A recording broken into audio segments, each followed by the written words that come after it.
Sarah Brady of Ironfire. I'm here just after the finals of the 2024 Mountain Running World Cup with women's champion Scout Adkin. Scout, how are you doing? Good, thank you, yeah. Congratulations. Thank you, yeah. Yeah, what a weekend you've had.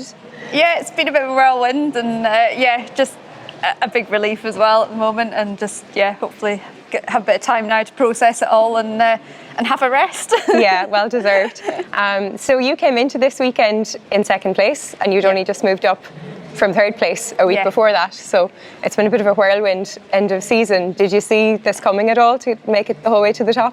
I knew it was going to be very tight. I think I hadn't done enough races coming into this weekend for the full series yet, so I could still gain some points, although I know like Joyce was able to then, if you like, get rid of some of her worst results to be able to, so yeah, it was going to be it was quite literally down to the wire today by 1 point in the end, so yeah, very close. Yeah, so I guess you had no spare races, so they had to all be good. Yeah.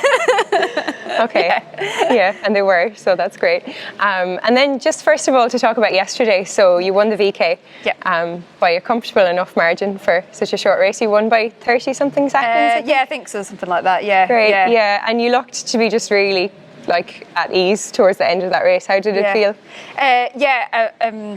It's such a great course, and I just managed to get into really good rhythm, and obviously with it being time trial as well, you've absolutely no idea where your finishing position is until everyone's finished, really. So my aim was basically I started second last, so I knew Phalaris was just behind me, so first aim was for her not to catch me, and then basically just trying to catch as many people ahead of me as I could, really. So and it worked out fine. Okay, yeah. And do you think you like that format? Do you think it's kind of good mentally? Yeah, it's definitely different to sort of a mass start. I think it's good. It's a good test sort of mentally as well. You've got to be seriously strong in yourself and your own abilities, and maybe because I do quite a lot of my training on my own, that I'm kind of fairly used to solo running quite a lot of the time anyway. So for me it was kind of maybe a bit, I wouldn't say easier, but I'm a bit more used to that environment.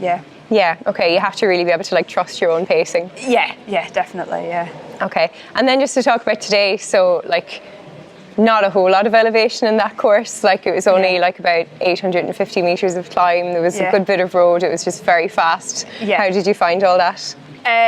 Tough. I mean, I was pretty much on the limit for the whole way, descending as well, so yeah, there was, for me, that I would have personally preferred a bit more climbing, a bit less descending, but I knew particularly the Kenyans, they've just got a lot of speed, and it was a lot of fast running, so and adding some quite technical little bits of descent in there as well. It was definitely a challenging course, and had to sort of push from the start, really. Okay, there seemed to be like a lot of like little turns as well. Did you find it was kind of hard to get in a flow with it, or? Yeah, definitely, particularly through some of the villages and things that we passed through, and then even on the trails as well. Some of them even the sort of flatter uphill section were quite technical and very narrow. There was a couple of times I slightly slipped my foot in, and you could be down a sheer rock face. So it's definitely mentally had to be paying attention the whole time. Yeah, and then you seem to kind of maintain position for a lot of it. Were you kind of in third the whole way through? I started leading the first climb, and then very quickly on the first descent, Joyce and Phalaris sort of got ahead of me, but pretty much from there on in, I was only within a second or two behind Phalaris the whole of the rest of the way. So it was basically keep her back in sight, and don't let her get ahead, and hope no one else but was finishing very quick behind me. So yeah, I saw that towards the end. You were so close together. That must have been very intense. I think for me as well, like it's probably easier chasing than being chased, probably. But it was still very, very tough. So Okay. And then as regards the overall series, so you won by a single point. So like, had you done the maths going into today's race? Did you know what you needed to do to win the series, or did you just see at the end what happened? I mean, you kind of don't want to think too much about the sort of outcome. You kind of want to just focus on the race. But my partner yesterday had kindly done the maths thing, and I was just praying it was right, his calculations.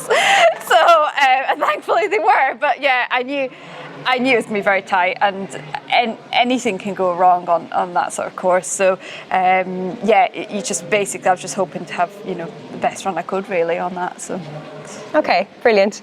And then like, what's next? Do you back to work tomorrow, or do you have a break? Yes, early flight tomorrow, and then back in work, and but a rest now from running for a bit of downtime, and just kind of process the year, and then obviously get your plans in for over winter, and what you're aiming for next year as well. So because I haven't really thought past this weekend. Yeah, I think that's fair enough. You deserve a little bit of time now to regroup. Yeah, thanks. Okay, well, congratulations again, and thank you so much. Thank you.